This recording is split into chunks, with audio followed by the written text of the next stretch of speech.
It's you and I.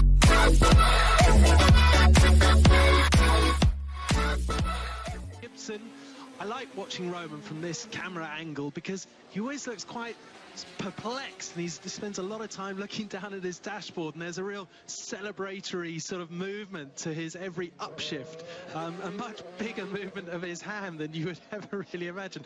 Quite fun if we can go back to that camera shot. Yeah, well, they're just starting their first flying laps now, Carlton. This is where the action is. Absolutely. Let's get back to it right now. Interesting as well to see that the 38 car was just being fettled. They put in Ollie Jarvis, by the way. It wasn't going to be like that, but clearly they've made a driver change, and we are fully on it at the moment. Kobayashi was so supreme yesterday. He's got some work to do tonight. Let's see whether he can manage to do it. Great to be tracing him round this track at the moment.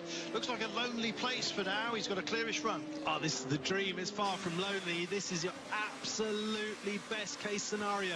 Kobayashi coming out of Tetra Rouge onto the Mulsanne straight. He's already at 325 kilometers an hour. That's about 212 miles an hour, I think, something like that. He'll be braking into this chicane, looking at the marker boards on the left side at 80 or so meters, down probably to fourth, maybe third gear, depending on the ratios, hard on the power, onto this middle section of the Mulsanne straight. Gradually coming across the crown in the road, you feel the underneath of the car scuff the surface as you move lanes, picking up a nice little bit of a toe here behind the GT car. He'll clear that nicely well before the braking area. Looking at the countdown marker boards, 100 meters there, braking after that into the second chicane. This one a little bit faster than the first. Very important to open the steering, let the car run free out of that chicane, down towards Mulsanne corner now. Now it feels like a wide motorway's width of circuit here, and he's going to kink right. The circuit funnels down, very narrow. It's suddenly single lane, a change of tarmac, very slippery, late on the brakes, hard to judge that braking point. His first sector has gone purple on a 31.1.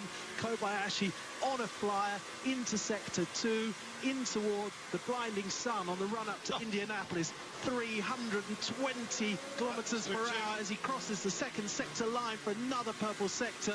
He doesn't need to solidify his pole, but it looks like he's going to. Now through Indianapolis, if you go flat through that right-hander, you tend to lose a couple more tenths than you gain in that left by being out of position.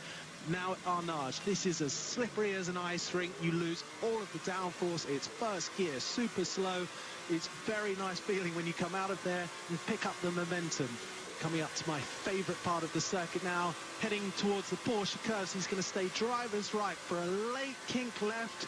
Nice wide entry, just a dab of the brakes, down one gear, floor it. Early apex, get a good position, flat in top into the first left, flat in top into the second left, just a little lift on turn into what I call Granny's Corner. You hug it all the way around, early turn in to the off camber, final left-hander at karting. It pulls the front out with understeer, and now you've got your heart in your mouth as you dared yourself to brake later than ever previously before for the final four chicane. Clatter the curbs, carry as much exit speed, try not to drop the car onto the AstroTurf.